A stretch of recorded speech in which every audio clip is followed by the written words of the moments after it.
Hello વિદ્યાર્થી મિત્રો, કેમ છો? આ ઓનલાઈન એજ્યુકેશન શિક્ષણમાં હું આપનું હાર્દિક સ્વાગત કરું છું. આજે ધોરણ 10 છે સામાજિક વિજ્ઞાન. આ સામાજિક વિજ્ઞાનની અંદર ચેપ્ટર નંબર છે આપણું 18મું, ભાવ વધારો અને ગ્રાહક જાગૃતિ. એમાં આપણે આગળના વિડીયોની અંદર આપણે અભ્યાસ કરી ગયા હતા ગ્રાહક સુરક્ષાની અદાલતોની જોગવાઈઓ કેવા પ્રકારની છે એના વિશે આપણે માહિતી પ્રાપ્ત કરી હતી.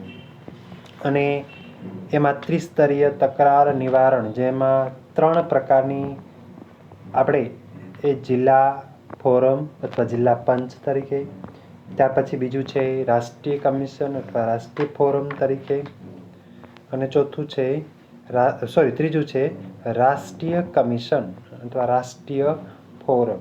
એના વિશે આપણે અભ્યાસ કર્યો હતો.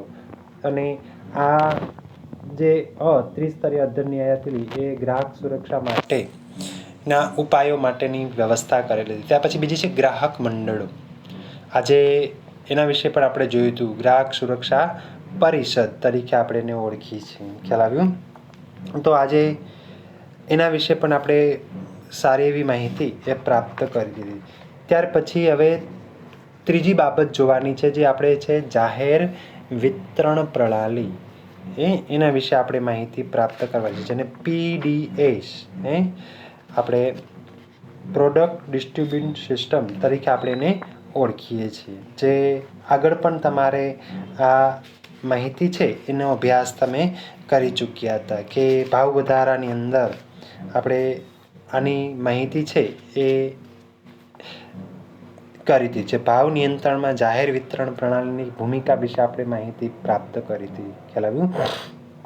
તો આજે અંકુશમાં લેવા માટે આ PDS એ ખૂબ મહત્વની છે, જાહેર વિતરણ પ્રણાલી. જેને એમ કહે ને કે આપણે લગભગ 1977થી આપણે આ જાહેર વિતરણ પ્રણાલી છે એ અમલમાં આવી છે. PDS છે એમાં, કારણ કે જે સમાજના આજે નિમ્ન આવક ધરાવતો જે વર્ગ છે, અત્યોદય જે કુટુંબ છે, એ કુટુંબને આપણે એમ કહેવાય કે ગરીબી રેખા નીચે જીવતા લોકો, BPL, તેમજ આર્થિક દ્રષ્ટિએ નબળા વર્ગના લોકોને જે ખાદ્ય ચીજ વસ્તુઓ, અનાજ, ખાંડ, કઠોળ, કેરોસીન, ખાદ્ય તેલ, સાબુ વગેરે જે વસ્તુઓ છે, એ વસ્તુ આવશ્યક ચીજ વસ્તુઓને જાહેર વિતરણ પ્રણાલી હેઠળ વ્યાજબી ભાવની દુકાનો દ્વારા નિયત જથ્થામાં રાહત દરે પૂરી પાડવામાં આવતી હતી. એના વિશે આ જે ગ્રાહક સુરક્ષા ક્ષેત્રનો ઉપાયોમાં આ એક પણ સામેલ કરવામાં. તો જોઈએ કે જાહેર વિતરણ પ્રણાલી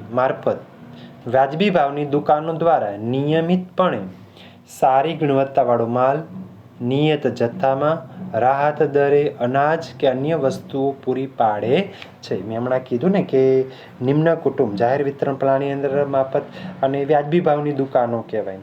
ખ્યાલ આવ્યું?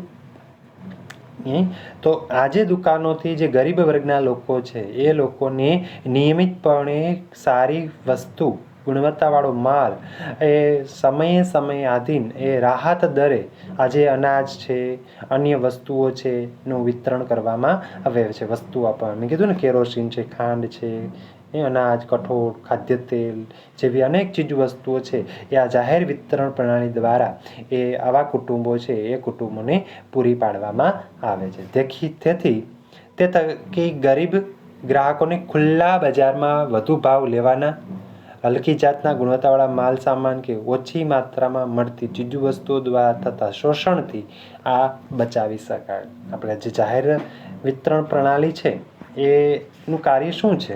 આજે જે ગરીબ વર્ગના લોકોને ઊંચા ભાવે આ વસ્તુ પરવડશે નહીં, તેથી કરીને ગ્રાહકોને આજે બજારની અંદર જે વસ્તુ મળે છે એ વધુ ભાવ દેવો પડે છે.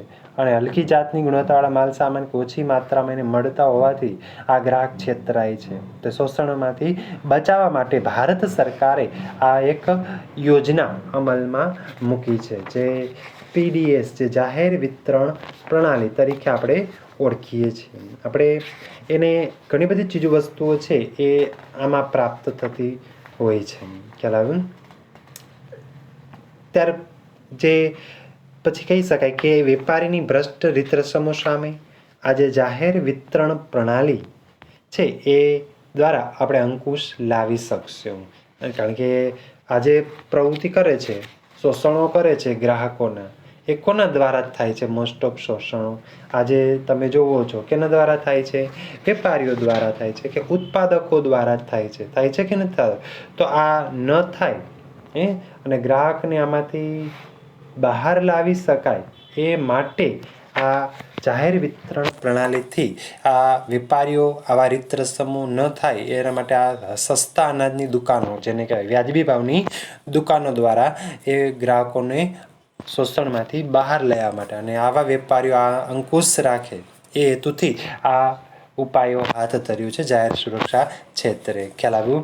તો એ માટે ત્યાર પછીની ચોથો ઉપાય છે જે આપણે કહીએ છીએ ગ્રાહક સુરક્ષા માટે 4 પ્રકારના ઉપાયો હાથ ધર્યા. તેમાં પહેલો ત્રિસ્તરીય અર્ધન્યાયી અદાલતો, એમાં 3 પ્રકારની અદાલતો જોઈ. બીજો ગ્રાહક મંડળો એટલે કે ગ્રાહક સુરક્ષા પરિષદ. ત્રીજું જોયું જાહેર વિતરણ પ્રણાલી. હવે ચોથું છે તોલમાપ અને ચીજ વસ્તુઓની શુદ્ધતાને પ્રમાણિત કરતું તંત્ર. આજે તમે જોવો છો બજારની અંદર કેવી વસ્તુઓ આપણને મળે છે. આજે ઓછી વસ્તુ આપીને ગ્રાહક છે આજે શોષણ કરે છે. તમે કોઈ પણ વસ્તુ ખરીદતા જાઓ તો એમાં માટે અમુક શુદ્ધતાની પ્રમાણિત કરતા માર્કાઓ આપવામાં આવ્યા છે. તો એ બાબતોને આપણે અહીં તપાસ કરવાની છે. જોજો ગ્રાહકોના સ્વાસ્થ્ય અને સલામતીના રક્ષણ અર્થે સરકારે કેટલીક કાયદાધીન સંસ્થાઓની સ્થાપના કરી છે જે ઉત્પાદકો દ્વારા તૈયાર થયેલ માલ સામાન, વસ્તુની ગુણવત્તા અને શુદ્ધતાની ચકાસણી કરીને તેને પ્રમાણિત કરવાનું કાર્ય કરે છે. આજે તમે જો છો વારંવાર ગ્રાહક છેતરાય છે, ગ્રાહકની સલામતી રહે એ હેતુ થઈ કાયદાકીય સંસ્થાઓની સ્થાપના થઈ. જે મુખ્ય સંસ્થાઓનું કામ શું છે કે જે કંઈ ઉત્પાદકો હોય કે વેપારીઓ હોય એ વેપારીઓને આ બાબતોએ એ હેતુથી એ કાર્ય કરતા જોવા મળે છે. તો આને આપણે એમ કહીએ છીએ કે માલસામાન છે, વસ્તુઓની ગુણવત્તા, શુદ્ધતાની તપાસણી અને ચકાસણી કરીને એ વસ્તુ પ્રમાણિત આપણે એમ કહીએ ISI આપણે માર્કો છે જે સંસ્થાઓ દ્વારા BSI છે, એગમાર્ક છે, હુલમાર્ક, FPO, ECO લોગો આ વગેરે બાબતો છે. હોલમાર્ક આવા ઘણા બધા માર્કાઓ આપ્યા છે જેથી કરીને ગ્રાહકોનું સ્વાસ્થ્ય પણ જળવાશે, ગ્રાહકોની સલામતી રહેશે અને એના અર્થે આ સરકારે આ કાયદાને ધ્યાનમાં રાખીને આ સંસ્થાઓ સ્થાપી છે અને સંસ્થા આવું જ પ્રકારનું કાર્ય કરી રહી છે કે ઉત્પાદકોએ તૈયાર કરેલો માલ આ પ્રમાણે જોઈએ આપણે એક પછી એક આ બાબતો વિશે માહિતી મેળવીએ. ખ્યાલ આવ્યો? તો તમારે આ પ્રશ્ન એમ પૂછાય કે ગુણવત્તા માનક અંગેની રાષ્ટ્રીય સંસ્થા વિશે માહિતી આપો.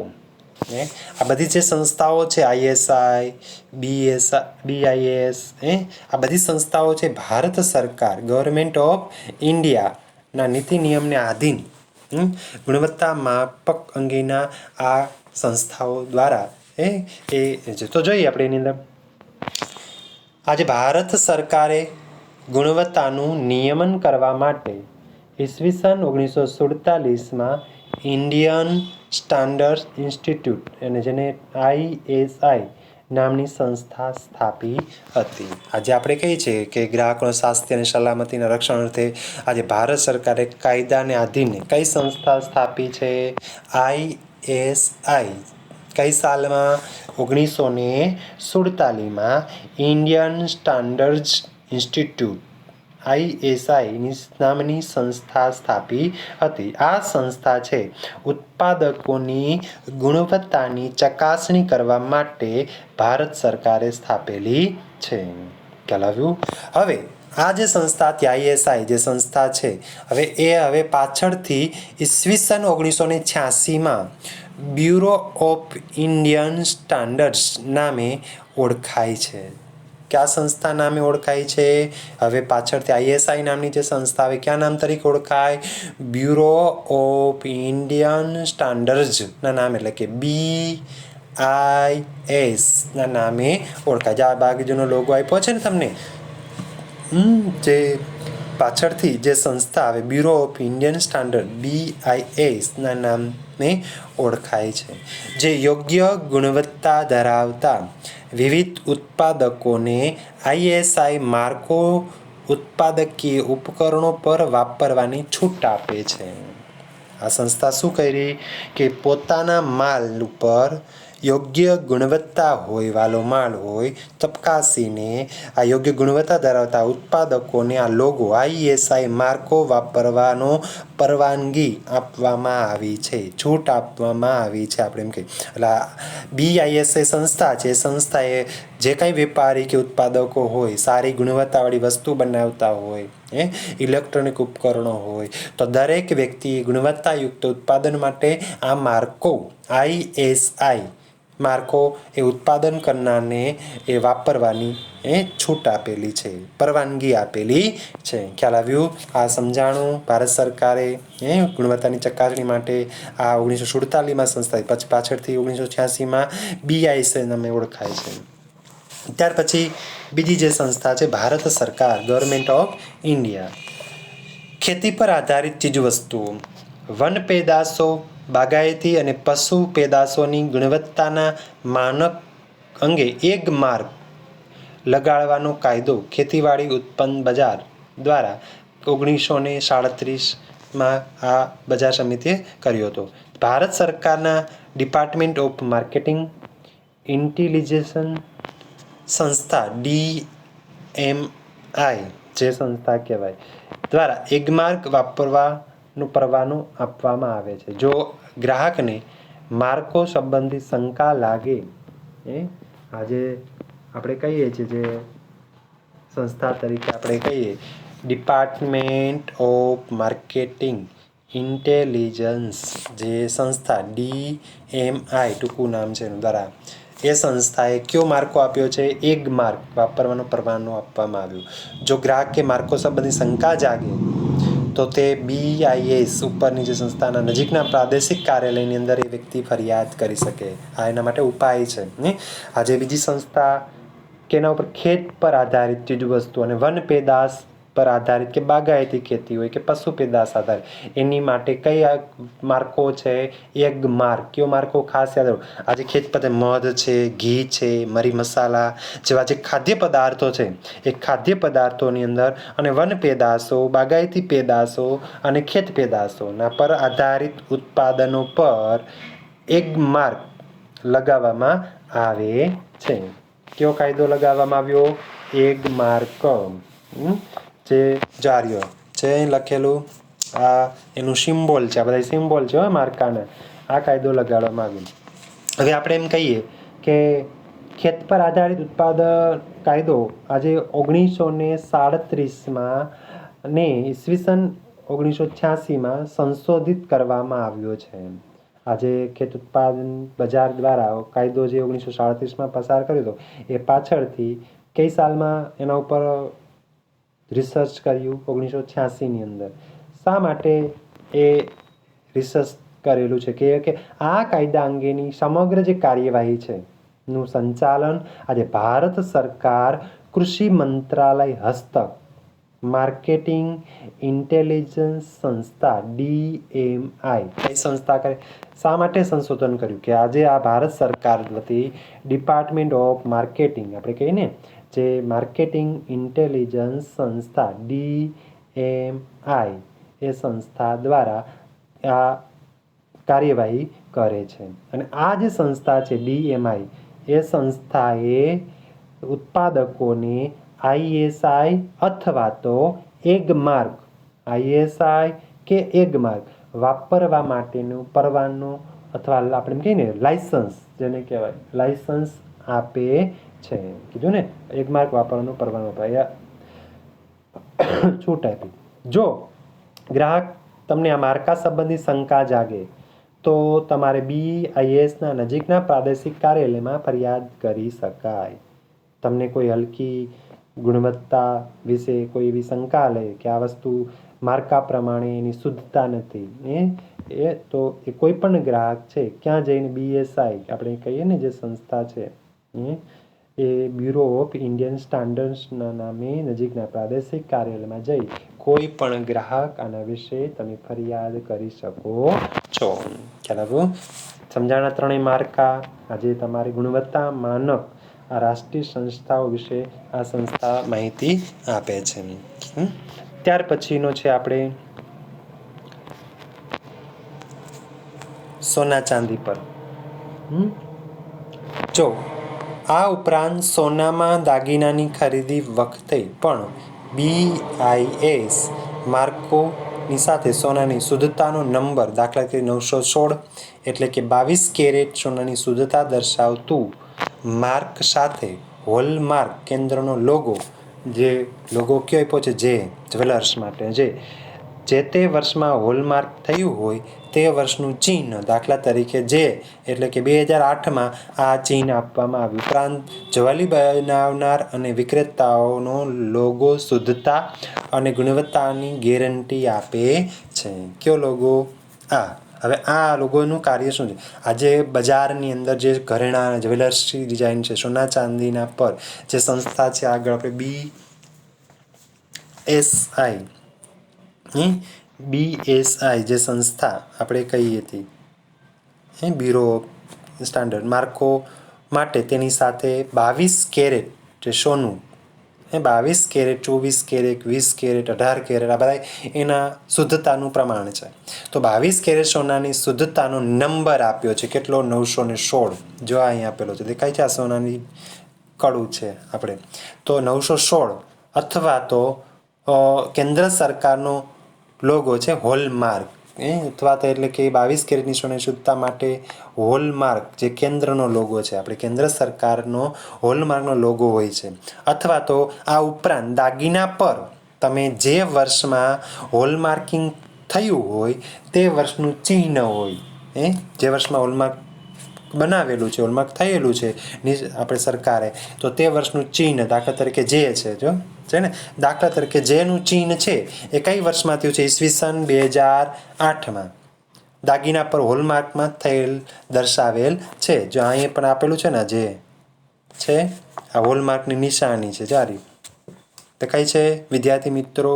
તો આ સોના દાગીના ખરીદતી વખતે આપણે દરેક નાગરિકે, દરેક ગ્રાહકે ગુણવત્તાની બાબતની અંદર આપણે ધ્યાને લેવાના ચિહ્નો છે. ખાસ યાદ રાખજો, 916 હોલમાર્કની નિશાની, અથવા જે વર્ષમાં જે નક્કી કર્યો છે ચિહ્ન, જે એ ચિહ્ન નક્કી છે. આજે દાગીના પર તમે જે કંઈ જ્વેલરી બનાવનાર હોય કે અને વિક્રેતાનો લોગો હોય તે શુદ્ધતા અને ગુણવત્તામાં ગેરંટી આપે છે કે આ વસ્તુ શુદ્ધ છે, ભેળસેળ નથી. આ લોગો લાગેલો હોય કોઈ જ્વેલરી બનાવનાર વ્યક્તિઓ, તો આ રીતે એ ગુણવત્તાની દ્રષ્ટિએ માનક અંગેની રાષ્ટ્રીય સંસ્થાઓ દ્વારા આ લોગા આપતી વખતે જે શુદ્ધતા દર્શાવતું ચિહ્ન છે.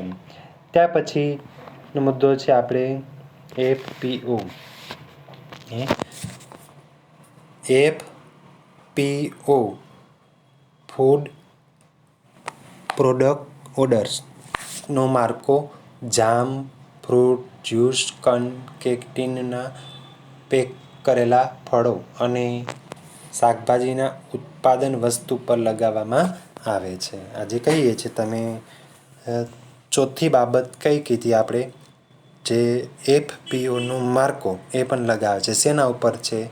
આપણે ફ્રૂટ પર, આપણે કહીએ ને ફૂડ પ્રોડક્ટ ઓર્ડર તમે જે મેળવો છો, જેની અંદર આપણે કહીએ ટીનના પેક કરેલા ફળો, ટીનના ડબ્બાની અંદર જે તમે વસ્તુ મૂકો છો, આવે છે વેચાઈ ફળોની બનાવટો અને શાકભાજીની બનાવટો, આપણે કહીએ ને જો આ શાકભાજીનું ઉત્પાદન, ટીનના પેક કરેલા ફળો, માર્કા ઉપર જામ, ફ્રૂટ, જ્યુસ, આ વગેરે બાબતો અંગે એ પર FPOનો માર્કો લગાવવામાં આવશે, જેને કહેવાય ફૂડ પ્રોડક્ટ ઓર્ડર તરીકે આપણે ઓળખીશું. ત્યાર પછીનું ISI ટેક્સટાઇલ, કેમિકલ, જંતુનાશકો, રબર, પ્લાસ્ટિકની બનાવટો, સિમેન્ટની ધાતુઓ, ઇલેક્ટ્રોનિક ઉપકરણો પર આ માર્કો BSI સંસ્થા દ્વારા લગાવવામાં આવે છે. કયો માર્કો આપણને આપ્યો?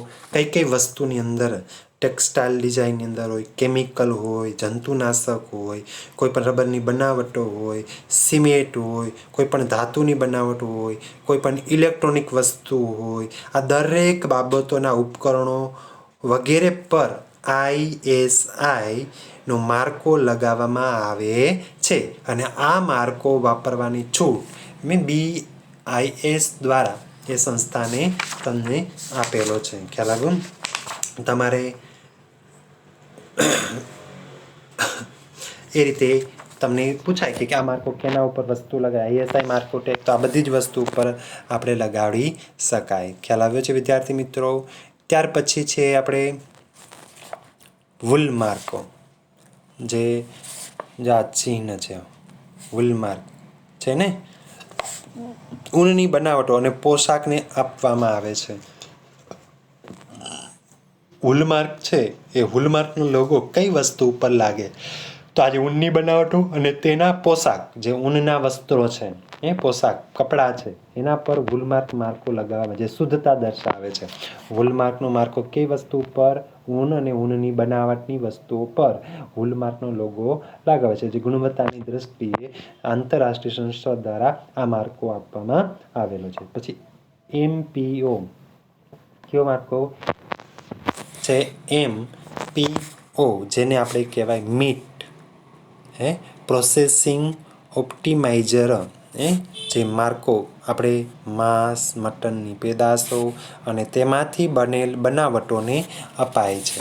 કયો માર્કો? આજે MPOનો માર્કો માંસ અને માંસની બનાવટો પર MPOનો માર્કો લગાવવામાં આવે છે. આજે એટલે મીટ પ્રોસેસિંગ ઓપ્ટિમાઇઝર, જેને એમ કહેવાય, ફૂલ ફોર્મ પણ આપ્યું છે બરાબર. તો એ માર્કો MPOનો માર્કો છે. આ MPO છે એ માર્કો કેની ઉપર લાગે છે? જે નિશાની છે દેખાય, વૂલમાર્કની નિશાની છે, FPOની છે, આ બધી આપી જોઈએ એ માર્કો એના ઉપર લાગતો જોવા મળે છે. ત્યાર પછીનો છે HACCP. આ માર્કો દેખાય છે તમને? એ કેની ઉપર લાગે? જે hazard analysis and critical control point, જે આખું ફૂલ ફોર્મ એનું શું થાય છે? Hazard analysis and critical control point. જે માર્કો છે એ માર્કો પ્રક્રિયા દ્વારા તૈયાર કરેલા ખોરાકના ઉત્પાદનોને BIS સંસ્થા દ્વારા અપાય છે. આજે કયા ખોરાક? યાંત્રિક પ્રક્રિયા દ્વારા તૈયાર કરેલ ખોરાક, યંત્રો દ્વારા તૈયાર કરેલો જે ખોરાક છે એ ખોરાકની બનાવટો પર HACCP hazard analysis and critical control પોઈન્ટનો માર્કો લગાવવામાં આવે છે. તો આ રીતે તમારે આ બધા જ પ્રકારના માર્કાઓ છે, જુદા જુદા વસ્તુઓ ખરીદતી વખતે તમારે ઉત્પાદકોની ગુણવત્તાની ચકાસણી કરવા માટે આ બધા જ માર્કાઓ ઉત્પાદકતાની દ્રષ્ટિએ શુદ્ધ ગણવામાં આવ્યા. તમે જે વસ્તુ ખરીદતી વખતે તો આ લોગો અથવા આ માર્કા જોઈને જ દરેક ચીજ વસ્તુઓ ખરીદવી જોશે. સમજાણું વિદ્યાર્થી મિત્રો? તો આવા પ્રકારના જે માર્કાઓ છે તો એ દરેક માર્કાનો અભ્યાસ એ આપણે સૌએ કરવો જોઈએ. ત્યાર પછીનો આપણે કહીએ